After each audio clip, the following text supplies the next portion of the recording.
We did it, Joe. Joe Biden continues to set all the wrong records. For the first time ever, the average price of gas is over $4 in every single state in America. Meanwhile, the FDA approved COVID booster for kids 5 to 11. More heart attacks for the kids, right? Meanwhile, gun manufacturers produced 11.3 million firearms in 2020. 11.3 million firearms in 2020. If it was the gun's fault, wouldn't we have guns going off everywhere all the time? Well, we don't. We have a few. And they freak out about certain cases, about people, but they ignore a lot. So that's what the media does. Meanwhile, U.S. Strategic Petroleum Reserve is at a 35-year low thanks to Biden's unsuccessfully using it to try and lower gas prices. We all knew that was going to happen.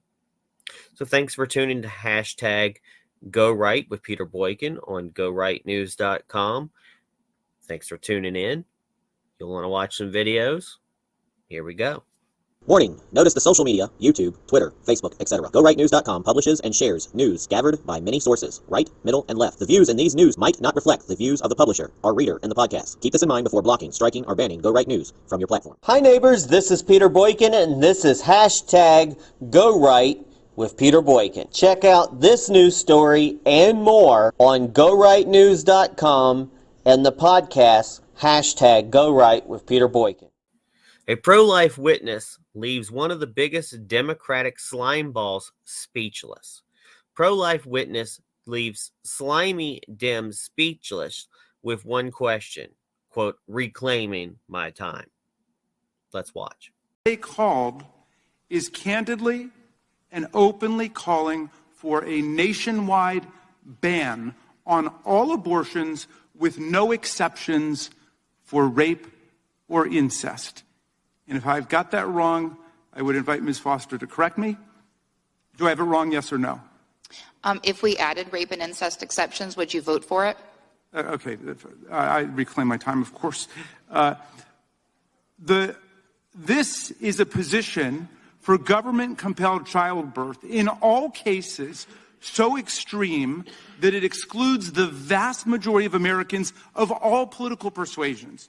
Talk, for example, to our Republican colleague Nancy Mace, who has written movingly of her own rape at age 16, and she refused to stand down before anti-choice extremists. Meanwhile, Tucker Carlson calls Chuck Schumer a coward for trying to censor him and then refusing to defend his position. Tucker rips coward Chuck Schumer for turning down appearance on his show. Let's listen to Tucker. Maybe taking some names and putting people in jail. Who would those people be? Well, thanks to the Senate Majority Leader Chuck Schumer of New York, we now know. Schumer just sent a letter to our bosses here at Fox News blaming this show for the mass murder in Buffalo, as well as several other mass shootings in recent years. According to Chuck Schumer, this show spreads, quote, dangerous rhetoric and needs to be pulled off the air immediately in the name of public safety. Now, again, Chuck Schumer is a federal official. He is the leading Democrat in the United States Senate. And he is calling for media censorship. Now, there was a time, like maybe 18 months ago, and that would be considered a direct violation of the First Amendment. Now, we hear it every day. Let's throw them in jail. We wanted to hear more from Chuck Schumer about this. We invited him on the show tonight, as we always do. And because he is a coward, this is the only media appearance probably in history he's turned down. Meanwhile, Senator Ted Cruz lays out why exploding gas prices are the deliberate, intended effects of Joe Biden's policies. President Biden promised to take down American energy during his campaign, and record gas prices are the intended effects of his deliberate actions. Watch. This was deliberate. This isn't an accident. This isn't an unintended side effect. This is exactly what Joe Biden promised he would do, and it's what he's done. If you look at when Biden was sworn in, gas nationally was $2.09 a gallon. On that first day, what does Biden do? He cancels the Keystone Pipeline. Boom, day one. What does he do after that? January 27th, a week later. He halts all new oil and gas leases on federal land, both onshore and offshore. Federal land, onshore and offshore, comprises roughly 25% of U.S. oil and gas production.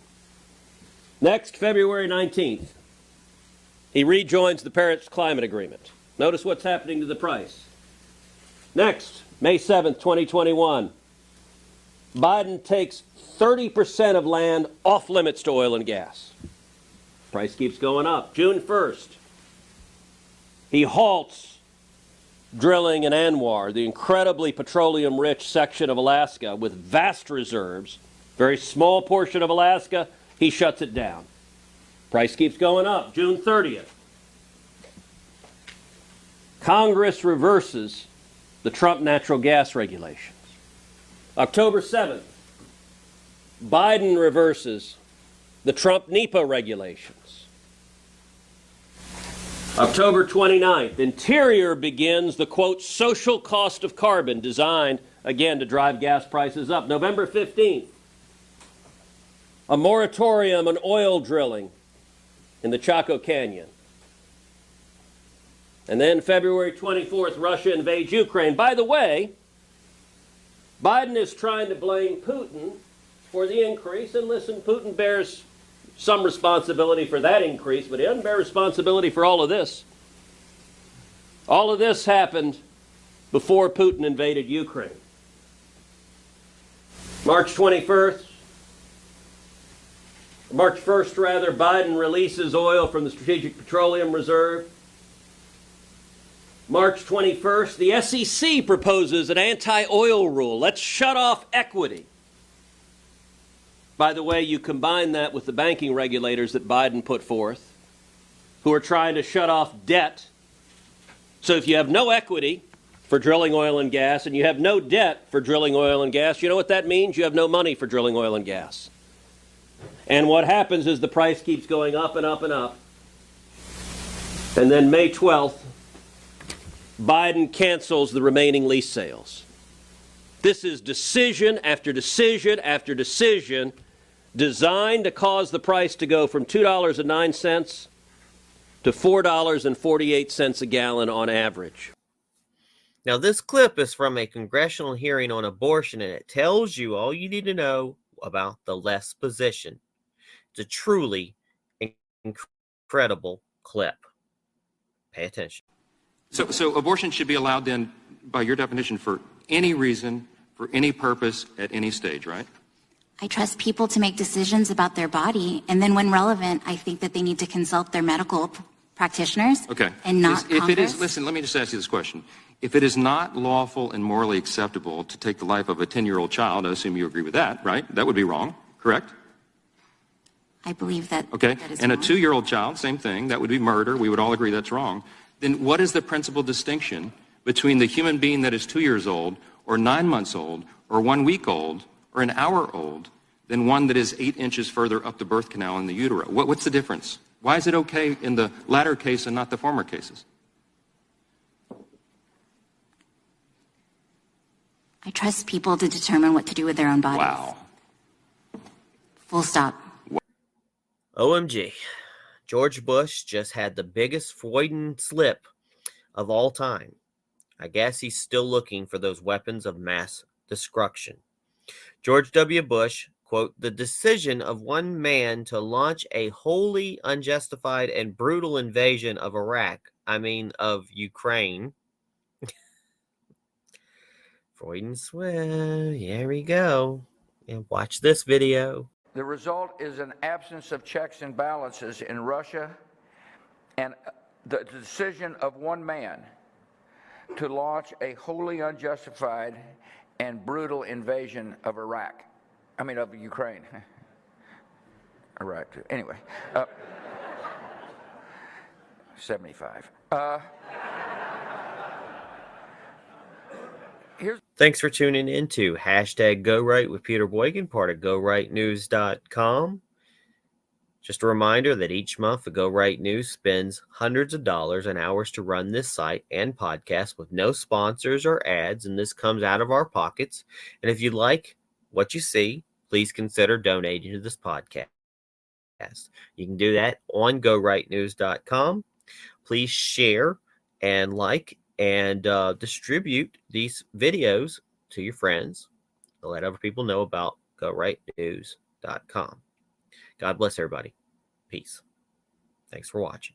It's time to join the Go Right movement. It is time to hashtag Go Right for America. Join us at GoRight.us and GoRightNews.com. It is time for the Great American Revival, and it is time to hashtag Go Right for America.